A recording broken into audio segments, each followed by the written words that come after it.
Ranjan stock में आपका स्वागत है।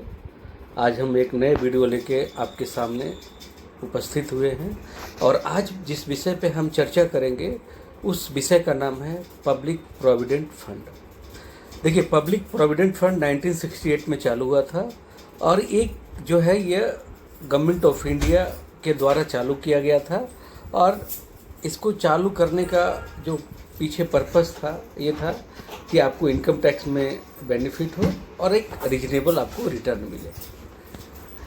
आप ये देखिए, इम्पोर्टेंस ऑफ ओपनिंग पीपीएफ की इम्पोर्टेंस क्या है। Principal and interest in the PPF account guaranteed by the government. Interest on account is also tax free. Interest declared by government higher than FD. इसमें हमेशा आपको एफडी से ज़्यादा interest मिले से ओपन कर सकते हैं। पीपीएफ का इंटरेस्ट क्या है, पीपीएफ में टैक्स का कंसेशन क्या है, पीपीएफ की मैच्योरिटी क्या है, पीपीएफ से हम लोन ले सकते हैं कि नहीं ले सकते हैं, और हम पीपीएफ को बीच में विड्रॉ कैसे कर सकते हैं। और पीपीएफ का मैं आपको एक मैजिक दिखाऊंगा कि हम इसको 15 साल, 30 साल, 35 साल के लिए जब हम पीपीएफ में डालते हैं तो इसमें मैजिकल आपके पैसे की कैसे कंपाउंड इंटरेस्ट की तरह बढ़ता चला जाता है, हम इस पर चर्चा करेंगे।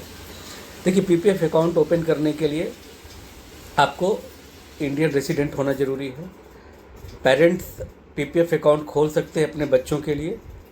जो एनआरआई हैं वो पीपीएफ अकाउंट नहीं ओपन कर सकते हैं। और ये जो है मल्टीपल या जॉइंट अकाउंट पीपीएफ नहीं हो सकता है। आप अगर 5 बैंक अकाउंट है तो 5 जगह पे पीपीएफ नहीं ओपन करा सकते हैं, सिर्फ एक ही जगह पे आप करवा सकते हैं। क्या ज़रूरत है, डॉक्यूमेंट्स की क्या क्या नीड है। Opening PPF account opening form, ID proof, address proof, photograph of account holder and nomination form. ये मैंने कुछ डेटा आपके सामने यहाँ पे रखा है, देख सकते हैं।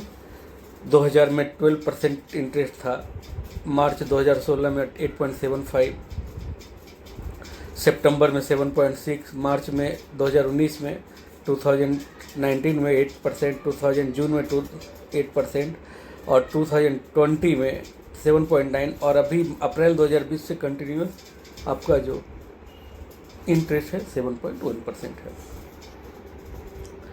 इसमें जो है जो आप पैसे जमा करते हैं, जो आपका डिडक्शन होता है वो टैक्स एटीसी के अंदर आप क्लेम कर सकते हैं। आपका बेनिफिट मिलता है इसमें आपको। एक फाइनेंशियल ईयर में आप 1.5 लाख रुपया जमा कर सकते हैं और उस पर आप अपनी टैक्स को बचा भी सकते हैं, ठीक है।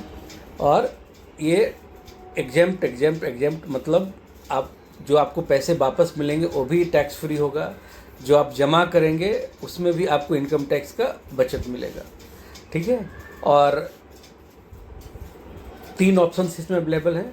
कंप्लीट विड्रॉ कर सकते हैं, पीपीएफ को बिना कंट्रीब्यूशन के आप आगे एक्सटेंड भी कर सकते हैं, और पीपीएफ को आप चाहें तो कंट्रीब्यूशन के साथ आगे एक्सटेंड कर सकते हैं, ठीक है। अब लोन फैसिलिटी क्या है, आप इसमें तीसरे और 5वें फाइनेंशियल ईयर में लोन ले सकते हैं। जो इसका इंटरेस्ट रेट होगा, जो आपको पीपीएफ में इंटरेस्ट मिलता है उससे 2% आपको ज़्यादा लगेगा।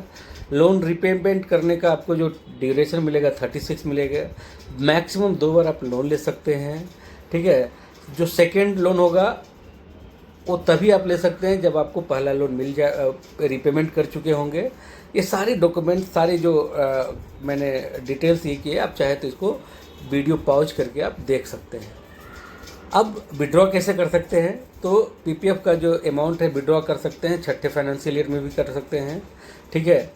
जितना जमा किए हैं उसके 50% आप कर सकते हैं। आफ्टर 15 ईयर आप चाहे तो पूरा का पूरा अमाउंट विड्रॉ कर सकते हैं, या आप चाहें तो उसको अगले 5 साल के लिए फिर से आप कंटिन्यू कर सकते हैं, ठीक है।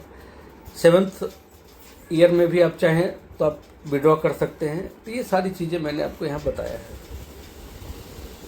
मिनिमम 500 रुपये आपको जमा करा के आप अकाउंट ओपन कर सकते हैं और इतना देके चल रहा है, और मैक्सिमम आपका 1.5 लाख रुपया आप जमा कर सकते हैं, ठीक है।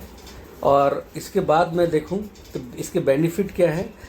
तो ये जो पीपीएफ आप जमा करते हैं, ये किसी भी हालत में कोई दूसरा व्यक्ति या कभी आपको कोई प्रॉब्लम हो जाए तो इस अमाउंट को कोई टच नहीं कर सकता। ये सबसे बड़ी बेनिफिट है। अब देखिए, if you go bankrupt this money can never be claimed by any creditor to repay डेप्ट। अगर किसी से आपने कर्ज ले लिया और आप बैंक करप्ट भी हो गए तो इस अमाउंट को कोई भी बैंक या कोई भी जो डेप्ट जिससे आपने कर्ज लिया है इसको आपको टच नहीं कर सकता है। ये सिर्फ आपका ही रहेगा। एक मैंने ये मैजिक दिखाया है, देखिए। आप अगर 25 साल में 15 साल में आप और आपकी स्पाउस दोनों मिलकर जमा करते हैं, ये अभी इंटरेस्ट चल रहा है 7.1 और दोनों मिलकर जमा कर सकते हैं, तो आप साल में कितना, एक साल में 3 लाख रुपया जमा किए, 15 साल में आपने क्या कर दिया, 45 लाख जमा, ठीक है।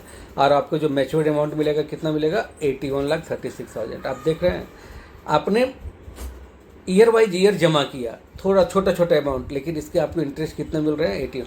क्योंकि क्या होता है, जब आप फर्स्ट ईयर 3 लाख जमा किए तो 3 लाख पे आपका कंपाउंड उसका इंटरेस्ट मिल गया, 3 का समझिए 7,000 है, 21,000। तो अगले साल जो आपको मिलेगा ना 3,21,000 और प्लस 3 लाख जो जमा करेंगे कंट्रीब्यूशन होगा, तो टोटल 6,21,000 पे आपको क्या होगा, इंटरेस्ट मिलेगा। तो यही इसका जादू है। आप देखिए 20 साल में 5 साल और आपने सेम चीज़ को आप बढ़ाया तो आप जमा करते हैं 60 लाख और आपको मिलता है कितना, 1,33 लाख। देख रहे हैं, अभी सिर्फ 5 साल और हम आगे बढ़ते हैं, देखिए 30 ईयर्स में तो क्या होता है, आपने 90 लाख जमा किया और कितना मिल गया, 3,90 लाख। और अगर 5 साल और हम बढ़ते हैं तो आपने जमा किया 1,05 लाख और मिला कितना, 4,53 लाख।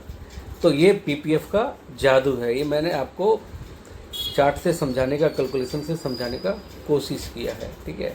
अब इसमें देखिए पीपीएफ को हम एक समरी की तरह अगर देखें तो क्या है, इसके लिए आपको इंडियन रेसिडेंट होना ज़रूरी है, चाहे तो आप पार्शियल विड्रॉ कर सकते हैं।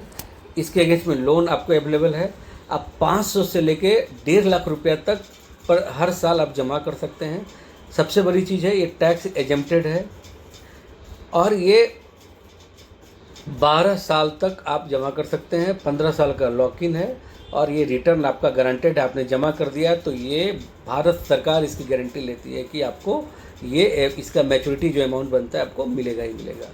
तो आज मैं अपनी वीडियो को यहीं ख़त्म करता हूँ। अगर आपको अच्छा लगा है तो आप इसको लाइक कीजिए, सब्सक्राइब कर दीजिए, और अगर बहुत अच्छा लगा आप चाहते हैं कि आपके दोस्तों को भी इसका बेनिफिट मिले तो आप अपने दोस्तों को भी ये शेयर कर सकते हैं। धन्यवाद।